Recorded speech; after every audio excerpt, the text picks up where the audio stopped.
America के नवनिर्वाचित राष्ट्रपति डोनाल्ड ट्रंप अपने दूसरे कार्यकाल में जैसी उम्मीद थी उसी तरह की शुरुआत की है उन्होंने। हालांकि ट्रंप के बारे में जो एक बात कही जाती है वो सच है और हमेशा सच रहेगी कि वो बहुत ही अनप्रेडिक्टेबल है, लेकिन कई मामलों में वो प्रेडिक्टेबल भी है। जो वो कहते हैं, शुरू से जिस बात का चुनाव प्रचार के दौरान जिक्र करते रहे और उससे पहले भी इन बातों को कहते रहे, उनको उन्होंने पूरा करने का या उस ओर बढ़ने के कदम उठाना शुरू कर दिया। एक एग्जीक्यूटिव ऑर्डर से उन्होंने अमेरिका की पूरी फॉरेन पॉलिसी में बड़े बदलाव का संकेत दे दिया।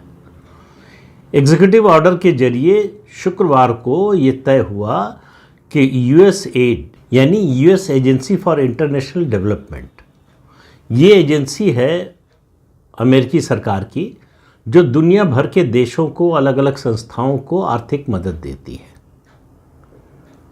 दुनिया में विकास हो, एनवायरनमेंट के मुद्दे पर जो लोग काम कर रहे हैं, हेल्थ के मुद्दे पर जो लोग काम कर रहे हैं, इस तरह से जीवन के अलग अलग क्षेत्रों में जो काम हो रहे हैं, जो संस्थाएं काम कर रही हैं, उनकी मदद के लिए 2023 में इस मद में 72 अरब डॉलर अमेरिका ने दिए थे। प्रेसिडेंट डोनाल्ड ट्रंप ने एग्जीक्यूटिव ऑर्डर के जरिए 90 दिन के लिए ऐसी सभी सहायता पर रोक लगा दी है, यूएसएड पर रोक लगा दी है। कहा इनका रिव्यू होगा, और रिव्यू कैसे होगा ये देखा जाएगा। उन्होंने कहा कि ये अमेरिकी टैक्स पेयर का पैसा है और ये पैसा, एक एक पैसा यानी एक एक डॉलर वहाँ खर्च होना चाहिए जहाँ अमेरिकी हित सधते हों। अमेरिका के राष्ट्रीय हित में जो कुछ हो सकता है उसके लिए करेंगे, लेकिन ये पैसा ऐसे लोगों के पास नहीं जाना चाहिए जो विश्व शांति के लिए खतरा बने हुए हैं। इस बात पर ध्यान दीजिए।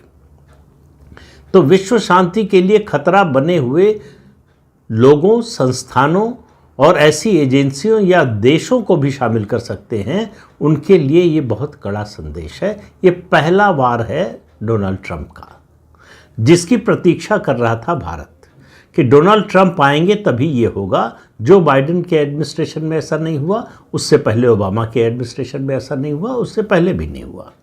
लेकिन ओबामा और जो बाइडेन के समय में ये प्रक्रिया और तेज हो गई थी। ऐसे तत्वों, ऐसे संस्थानों को जो रेडिकलिज्म को बढ़ावा देते हैं,